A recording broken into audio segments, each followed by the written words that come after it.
Assalamualaikum warahmatullahi wabarakatuh. Alhamdulillahirrabbilalamin. Allahumma salli ala Muhammad wa ala ali Muhammad wa ala alihi wa ashabihi ajma'in. Amma ba'du. Perkenalkan, nama saya Sofi Yulianti dari kelas 4E Desain Bahan Ajar, Program Studi Pendidikan Agama Islam, Fakultas Agama Islam, Universitas Muhammadiyah Profesor Dr. Hamka. Kali ini saya akan membahas mengenai hasil analisis buku ajar kelas 11 mengenai buku ajar pendidikan agama Islam. Kali ini saya mengambil buku ajar Ayo Mengkaji Al-Quran dan Hadis yang dikarangi oleh Ahmad Mustafa Hadna. Buku ini merupakan buku ajar di MA Al-Zaitun, Indramayu, Jawa Barat. Untuk bahan analisis yang saya pakai di dalam buku ini, saya ambil satu bab, yakni berjudul Toleransi dan Etika Pergaulan dalam Islam. Dalam bab tersebut, saya menganalisis bahwasanya buku ini sudah memenuhi kriteria yang telah ditetapkan oleh pemerintah. Untuk kelayakan isi atau materi, buku ini sudah sesuai dengan standar kompetensi lulusan, kompetensi inti, dan kompetensi dasar yang telah ditetapkan oleh pemerintah.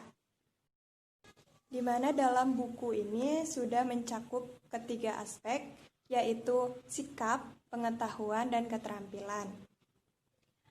Selain itu, buku ini juga sudah memiliki materi yang cukup, akurat, mendalam, serta mutakhir. Nah, di buku ini juga memancing rasa keingintahuan peserta didik terhadap materi yang ingin diajarkan. Nah, selain itu juga buku ini yang pastinya tidak mengandung unsur sara, pornografi, dan lain sebagainya. Dalam buku ini tidak tertuang secara jelas mengenai materi pendukung pembelajaran, sehingga guru harus mampu berpikir kreatif untuk tetap membuat pembelajaran menjadi aktif. Dengan dasar tidak hanya memanfaatkan satu buku ini saja, melainkan bisa memanfaatkan teknologi lainnya untuk membuat pembelajaran aktif. Kita masuk ke dalam kelayakan penyajian. Dalam penyajian yang dipaparkan oleh buku ini, yang pertama ada teknik penyajian. Teknik penyajiannya sudah cukup baik, yakni sudah dipaparkan melalui pendahuluan, terus dimasukkan pula tujuan pembelajaran, strategi pengajaran, peta konsep, terus ada analisis sedikit di dalamnya seperti ini.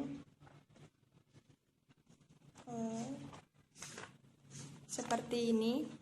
Jadi sebelum masuk ke dalam materi, siswa diajak untuk berpikir kreatif dulu. Nah, baru dia masuk ke dalam materi. Nah, setelah materi, di buku ini juga ada tugas individu, tugas kelompok, maupun tugas portofolio yang makin membuat siswa untuk mengingat materi. Setelah itu, baru ke latihan soal dan penilaian. Selanjutnya, di dalam buku ajar ini sudah dipaparkan literasi tambahan seperti cerita-cerita Islami serta biografi para tokoh Muslim terdahulu.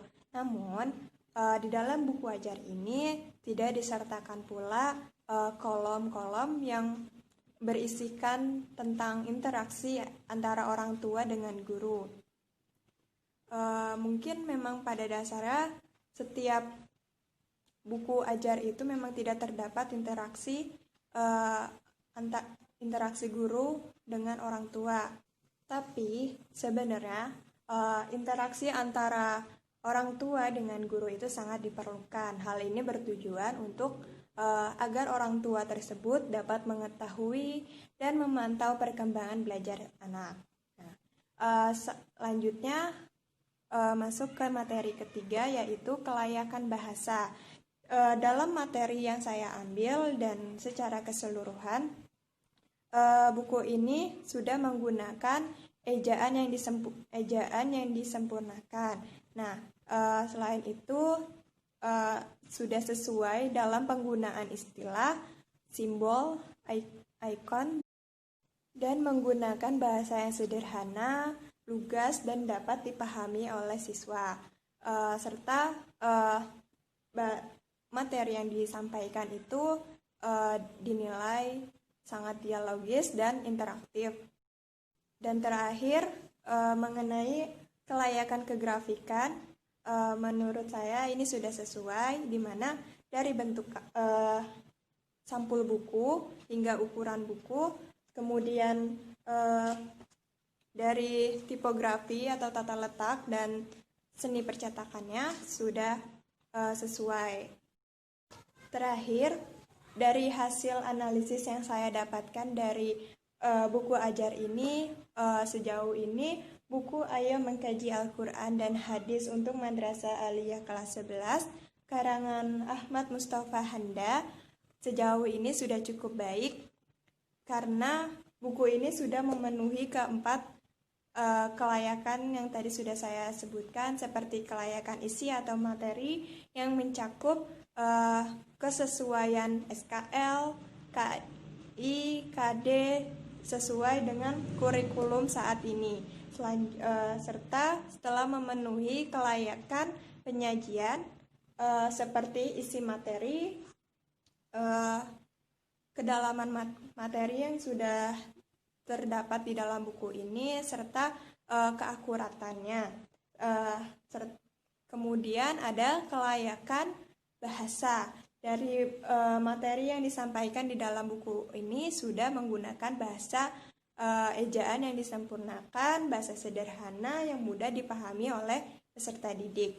Dan terakhir, sudah memenuhi kelayakan kegrafikaan, di mana dari sampul buku hingga bentuk buku maupun tata letak buku sudah cukup baik. Namun dari kesesuaian itu, buku ini memang memiliki ataupun terdapat beberapa poin yang tidak